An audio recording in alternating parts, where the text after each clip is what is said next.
60 Minutes overtime. Today marks 1 year since October 7th, when Hamas stormed across the Gaza border, killed over 1,000 people, raped women, took hostages. We reported that week talking to survivors Amir and Miri Tibon from the Nahal Oz kibbutz. We started hearing the automatic gunfire, and we looked at each other, and we just both had the same look of horror. They're here. We met Bar and Lior Matzner, a couple who survived the Nova Music Festival attack on October 7th. Now is the time for Israel to take care of what happened there, and Israel is not going to be as the same as it was before. Hamas took about 250 Israelis hostage. And the border is 4 miles away? We went back to Israel in December. Alon Gat was taken into captivity, escaped. His sister, Carmel, was taken hostage. I'm scared for Carmel and for all the other hostages. I'm scared that something will happen to them every day, every second. She was executed, along with 5 other Israeli captives. There are supposedly, they think, about 100 left. The Israelis say they think only half are still alive. The Israelis attacked almost immediately into Gaza. Since the war started, over 41,000 Palestinians have been killed and about 1,500 Israelis. There have been charges of indiscriminate bombing. This has hurt Israel's image around the world. In February this year, Sharon Alfonsi reported on doctors who worked in hospitals in Gaza at the time. A regular day for me was seeing children with shrapnel injuries I have never in my life seen before, with traumatic brain injury, death happening in a fully treatable situation because the supplies are not available. Now it's not just Gaza where there's a war. We have other fronts. The war has expanded and deepened and escalated. Shortly after October 7th, Hezbollah was firing rockets into Israel. Israel was firing back. Populations on both sides had been evacuated.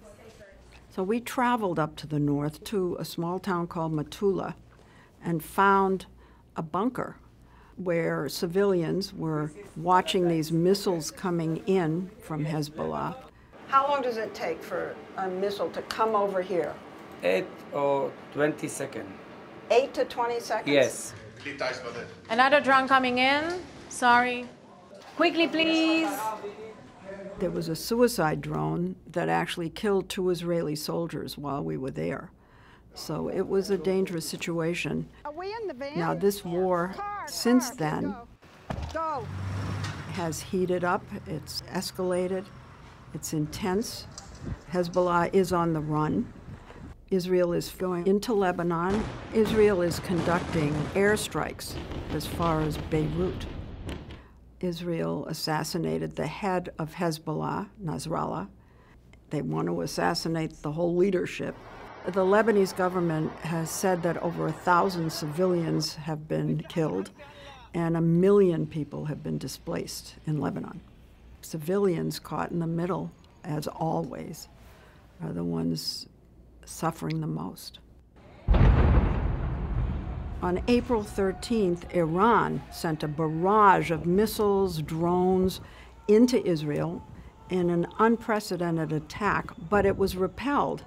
The Americans helped, the Jordanians helped, other Arab countries allowed Israel to fly over their territory.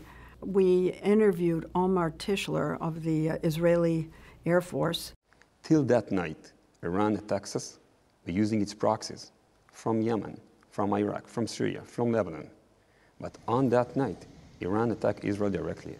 And Iran knows that we are capable of attacking at any given time. This past week, Iran sent in well over 100 ballistic missiles. It rattled Israel, and they are vowing retaliation. President Biden is urging Israel not to attack the nuclear sites in Iran. They have a right to respond, but they should respond in proportion. Netanyahu has a habit of not listening to Biden, so that's up in the air. Today is actually the anniversary of October 7th, and it traumatized the Israeli population, and I think they're still suffering from it. And it's eerie that this escalation is taking place exactly 1 year later, and the world is watching. We're on a knife's point right now in the Middle East.